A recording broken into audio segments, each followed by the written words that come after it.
ते म्हणते तसं नंगानाच चालला होता, तशी दहशत चालली होती. सगळा माज मी त्यांचा उतरल्यामुळे ते माझ्यावर जळायला लागले. त्यांच्या मनासारखं होत नाही यार, आणि होणार पण नाही. इथून पुढे अजिबात होणार नाही. मराठ्यावर महाराष्ट्रात कुठं अन्याय झाला ना, तुमचा पोरगा म्हणून सगळ्यात अगोदर वार झाल्याला मी राहणार.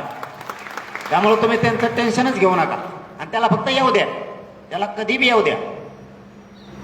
आणि महाराष्ट्रातल्या कोणत्याही कोपऱ्यात येऊ द्या, त्याच्याही नेत्याला महाराष्ट्रात फिरायचंच आहे, नेताच आणायचा. त्यांनी आपल्यावरती वार केलाय की आपण बुडं सोडून द्यायचे, आता फांद्या आणायचं बस झालं. आपल्याला काय झालं, त्याच्या बी नेत्याला मुंबईत फिरायचंय, पुण्यात फिरायचंय, तुमच्या इंदापूरकडे बी यायचंय, सोलापूरकडे बी यायचंय, सांगली साताऱ्याकडे बी यायचंय. त्याला पुण्यात यावं लागणार आहे, संभाजीनगर अहिल्यानगरला जावंच लागतं. तो फक्त सापड मराठा, यांना अक्कलच नाही हो. आपण कोणत्या दिशेनं त्यांचा समाज घेऊन चाललोय. यांच्या 10-5 लाभार्थी टोळीमुळं त्या समाजाचे किती हाल होतील, कारण मराठा संख्या लहान नाहीये.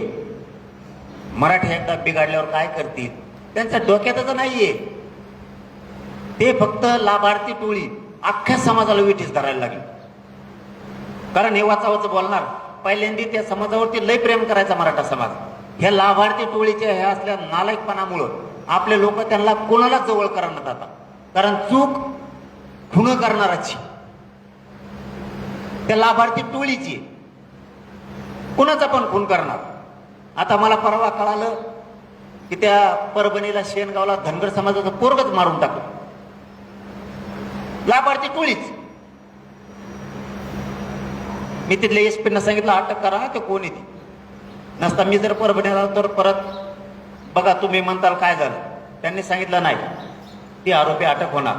मी जातीवादी असतो असले कामच केले नसते ना, मी पण मराठीचेच केले असते. फक्त महादेव मुंडेचं प्रकरण उचललं असतं का मी जातीवादी असतं तर? आई बहीण वाटली मला, माझ्या समाजाचे ते संस्कार आहेत. कोणाची आई बहीण असू द्या, तिच्यावर अन्याय झाला तर आपण तिच्या बाजूने उभा राहायचं, ही मराठ्यांची शिकवण आहे. आपण त्याच्यात यासाठी नेमून मुख्यमंत्र्याला त्याच्यात काम करायला लावलंय. जातीवादी असतात म्हणलं असतं मरू द्या तिकडं. पण ते थोड्या टोळीमुळं त्यांची अशी परिस्थिती घालमेली, आता भयान परिस्थिती झाली त्यांची. पैसे खर्चायला नाही राहिले, खंडाने वसूल करत होतो, मराठ्या भेट नाही. आता खंडाने मागायला मराठा गोठाच उचली, आता भेटच नाहीये त्यांना कुणी. आता